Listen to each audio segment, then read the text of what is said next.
Olá, meus amados, a paz do Senhor a todos. Hoje nós iremos estudar uma lição de suma importância, que é a lição da EBD, e a lição de número 4. E queremos aqui dar o título, que é Quando a criatura vale mais que o Criador.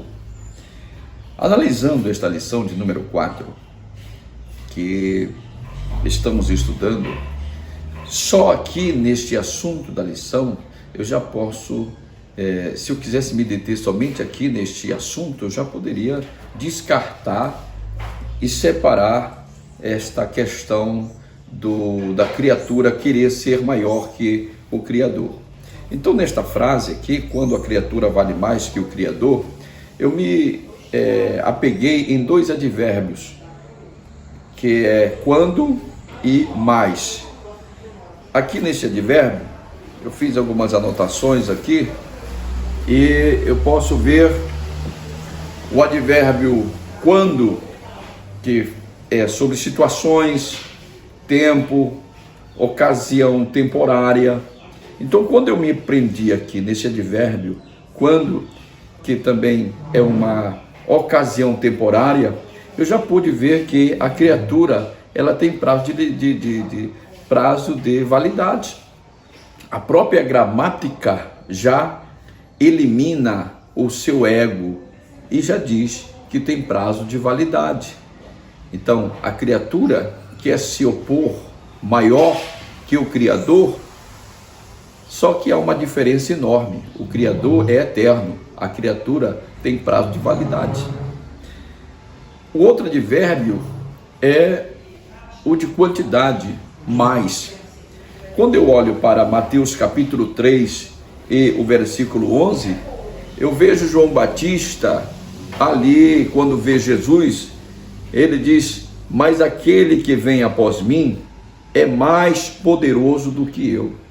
Veja bem, João Batista ele tinha uma fama muito grande, as pessoas iam até ele, iam para ouvi-lo, ele era muito famoso, então ele atraía multidões, mas ele não se importava com isso. O seu foco era Cristo, era preparar o caminho. Quando hoje nós vemos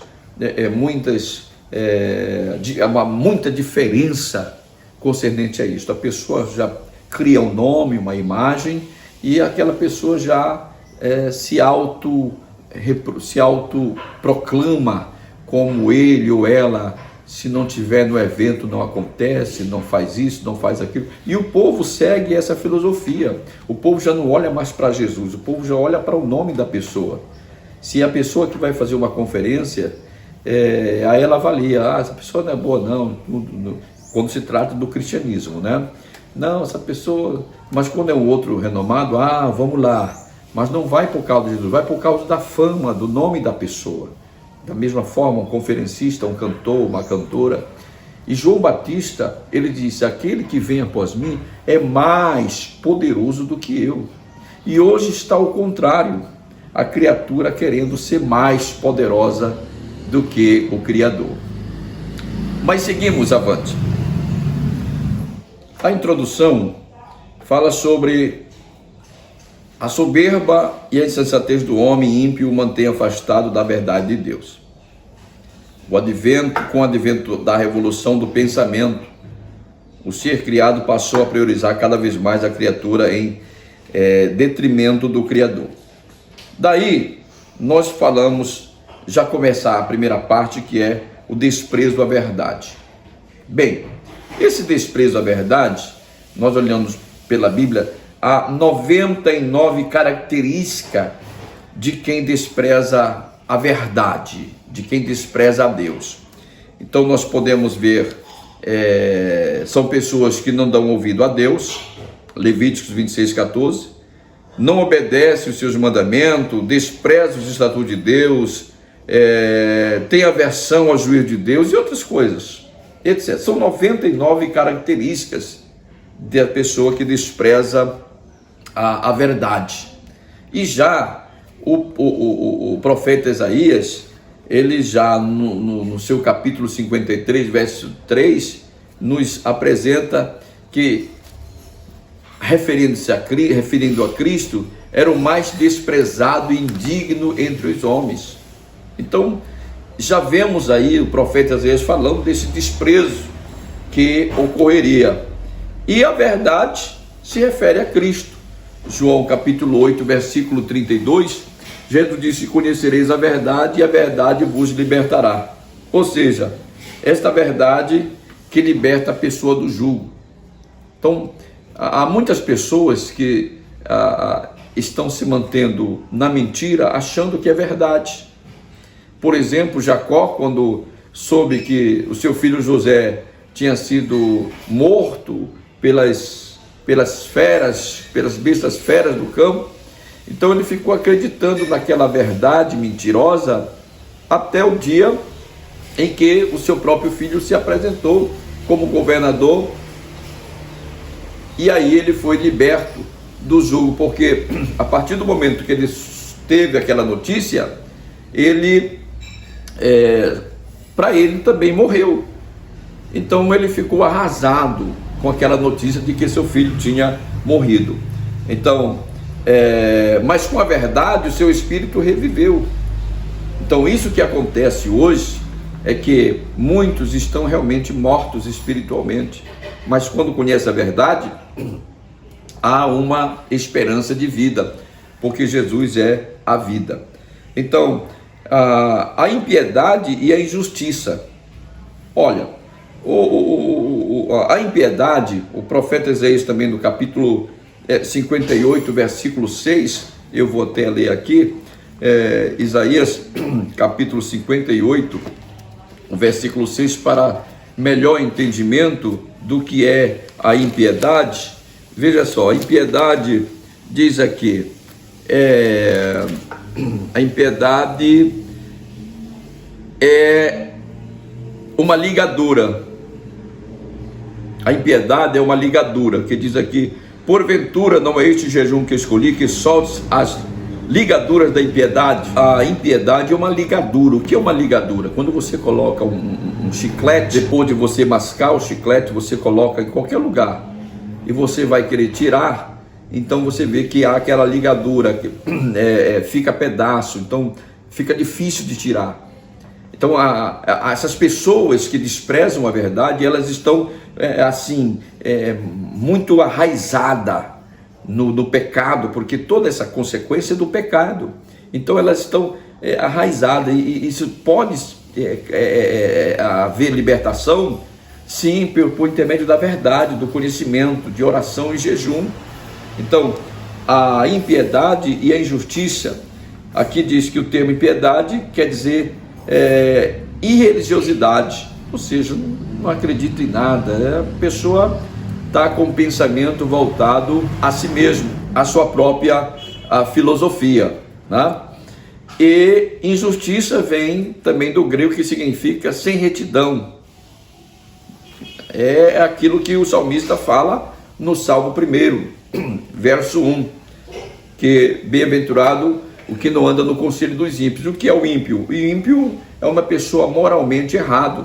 Então há no Salmo 1, o verso 1, 3 classes pecaminosa ali, que é o ímpio, o pecador, que é errar o alvo, e o zombador, que é ridicularizar.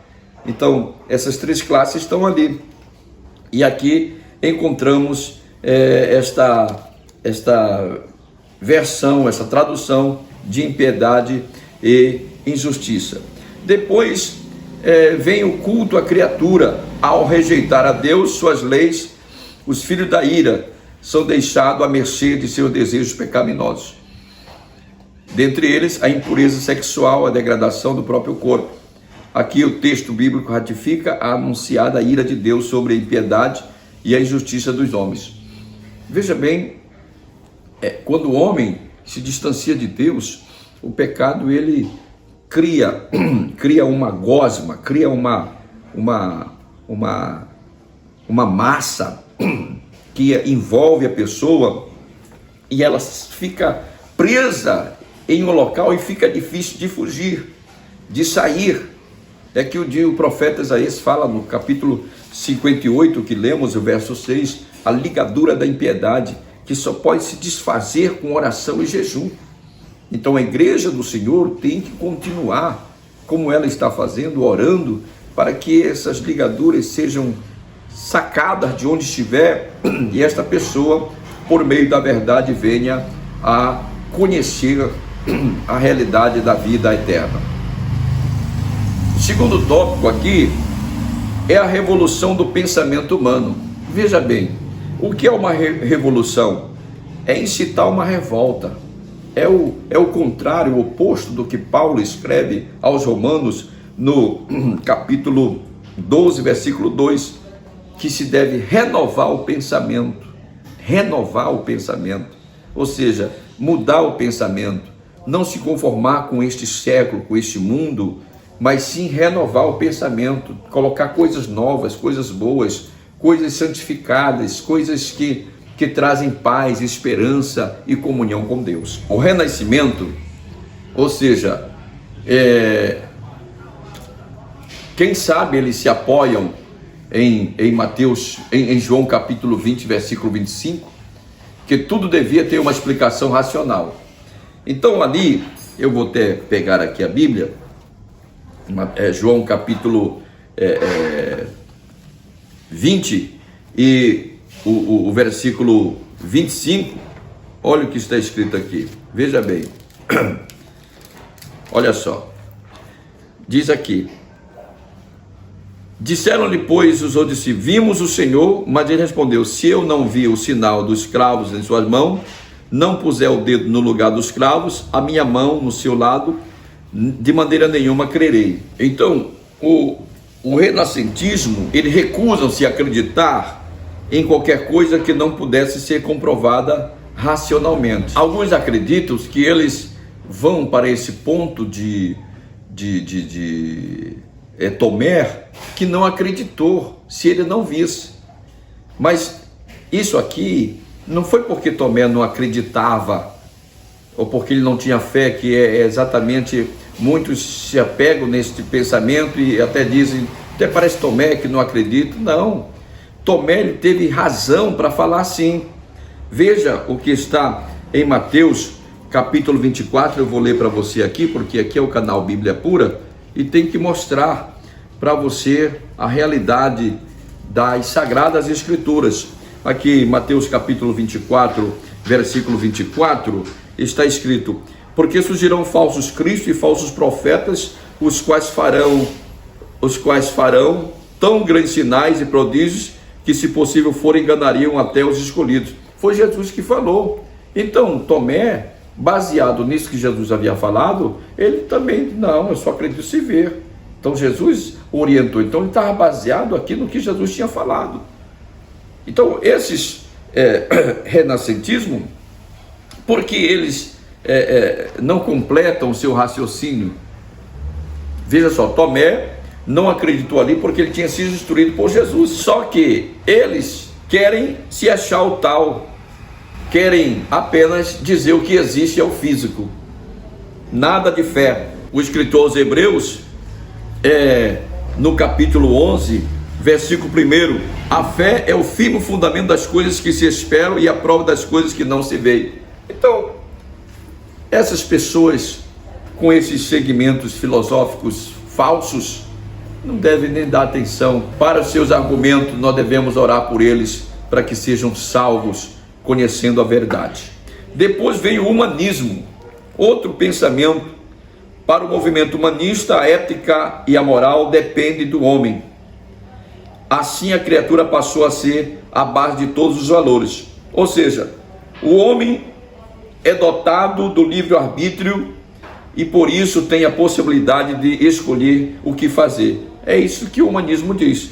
O homem tem livre-arbítrio, ele escolhe o que quer, ele segue o que quer, ele faz o que quer. Esta é a filosofia. E tem muitas pessoas achando isso legal. Só que existem dois caminhos. Existem dois caminhos só: a salvação e a perdição. Então, se sair de um caminho, isso tem que estar no outro. Então, a escolha do homem é que muda a vida dele. O que é que você está escolhendo hoje? O que é que você está optando hoje? O que é que você está optando? Veja bem, depois vem o iluminismo e pós-modernismo. Seus adeptos rejeitavam a tradição e buscavam resposta na razão. Entendiam que o homem era o senhor do seu próprio destino e que a igreja era uma instituição dispensável. Olha só, veja o que está escrito aqui em João capítulo 15, aqui é o canal Bíblia Pura. João capítulo 15 e João capítulo 15 e o versículo 5, veja só, olha aqui. Olha o que Jesus diz aqui. O versículo 5. Está escrito: eu sou a videira verdadeira, e quem está em mim e eu nele, esse dá muito fruto, porque sem mim nada podeis fazer. Nada podeis fazer. Então esta filosofia deles aqui está descartada. Só Jesus Cristo, ele pode dar a direção certa. Depois, os tipos de auto-idolatria. O que é idolatria? Eu posso dizer que idolatria é o que se coloca no lugar da adoração a Deus. O que pode ser considerado idolatria é um excesso de amor excessivo. Amor excessivo. Então, a idolatria no coração. A Bíblia fala sobre 50 tipos de coração. 50 tipos. Até aquele coração que a pessoa acha que não tem. Às vezes acontece qualquer coisa, a pessoa diz: parece que não tem coração. Não é que não tenha coração, existe um coração para essa pessoa que pratica uma atitude surpreendente do mal. Então a Bíblia fala sobre 50 tipos de coração.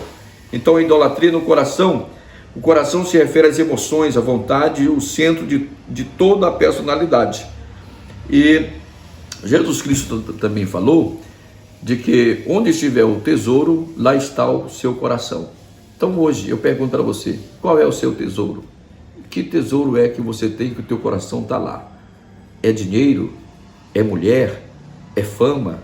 Qual é o teu tesouro? Olha, eu quero dar um conselho, que o teu tesouro seja Jesus, porque se o teu tesouro for Jesus, for a verdade sagrada, o teu coração está lá e você tem toda a possibilidade de alcançar a vida eterna. Então, concluindo, nós temos aqui a corrupção da raça humana, é o desfecho de sua rebelião à verdade divina. A impiedade e a ausência de retidão resultaram em teorias de autossuficiência em que criatura se ergue acima do seu Criador.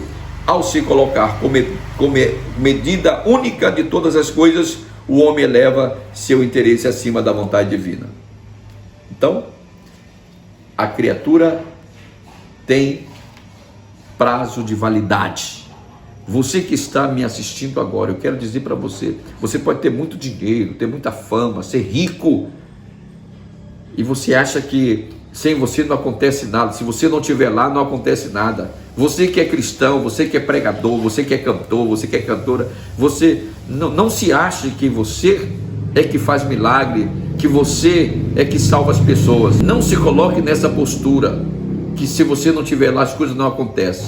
Saia deste pensamento, deste caminho, porque quem é maior que você é aquele que morreu no Calvário, Jesus Cristo. Deus abençoe, e quero dizer, aproveitar aqui, se você estiver gostando, dê o seu like, mas se você também não estiver gostando, dê o seu dislike.